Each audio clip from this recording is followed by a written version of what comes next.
सुन हरे गोबर की कहानी। बहुत समय पहले की बात है।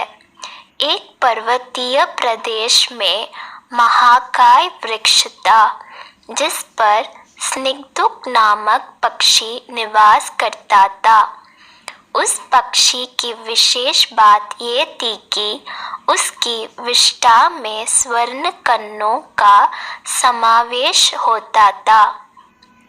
एक दिन एक व्यक्ति उस पर्वतीय प्रदेश में आकेट के लिए आया। उसे ज्ञात नहीं था कि स्निग्धुक पक्षी की विष्ठा स्वर्ण कण युक्त होती है। जब वह महाकाय वृक्ष के निकट से गुजरा तो उसकी चेष्टा स्निग्धुक पक्षी को पकड़ने की नहीं थी, किंतु जैसे ही वह आगे बढ़ने लगा, स्निग्धुक पक्षी के मूर्खता की ओर उसके सामने ही स्वर्ण कण युक्त विष्ठा कर दी। स्वर्ण कण युक्त विष्ठा देखते ही व्यक्ति में लोभ आ गया और जाल डालकर उसने स्निग्धुक पक्षी को पकड़ लिया। घर आकर उसने उसे एक पिंजरे में बांध कर दिया, किंतु पूरी रात वह सो नहीं पाया।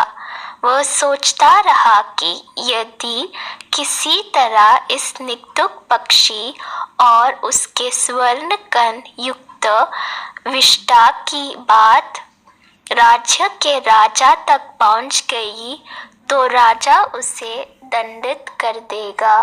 वह भयभीत हो गया। दंड से बचने के लिए उसने निर्णय किया कि वह स्वयं ही राजा से भेंट कर स्निग्धुक पक्षी के विषय में उन्हें जानकारी दे देगा और उपहार स्वरूप वह पक्षी भी उन्हें दे देगा। अगले ही दिन वह राजा से भेंट करने राज दरबार पहुंच गया। वहां उसने स्निग्धुक पक्षी प्रस्तुत करते हुए उसकी स्वर्ण कण युक्त विष्ठा के विषय में राजा को सब कुछ बता दिया। पूरी बात जानकर राजा ने अपने सेवकों को आदेश दिया कि वे स्निग्धुक पक्षी व्यक्ति से लेकर उसका विशेष ध्यान रखें। सेवकों ने वैसा ही किया। उस समय दरबार में राजा का मंत्री भी उपस्थित था और ये सारा घटनाक्रम देख रहा था। उसे व्यक्ति के बातें मूर्खतापूर्ण लगी। उसने राजा को परामर्श दिया कि ऐसी अनर्गल बातों पर विश्वास करना आपको उपहास का पात्र बना देगा, इसलिए व्यक्ति की बातों में ना आए। राजा ने मंत्री की सलाह मान ली और सेवकों को आदेश दिया कि स्निग्धुक पक्षी को स्वतंत्रता कर दिया आए। सेवकों ने आदेश का पालन करने हुए स्निग्धुक पक्षी को छोड़ दिया। पिंजरे से बाहर निकलने के बाद स्निग्धुक पक्षी उड़कर राजमहल के प्रवेश द्वार पर बैठ गया और वहां से जान के पूर्व पुनः स्वर्ण कण युक्त विष्ठा कर गया।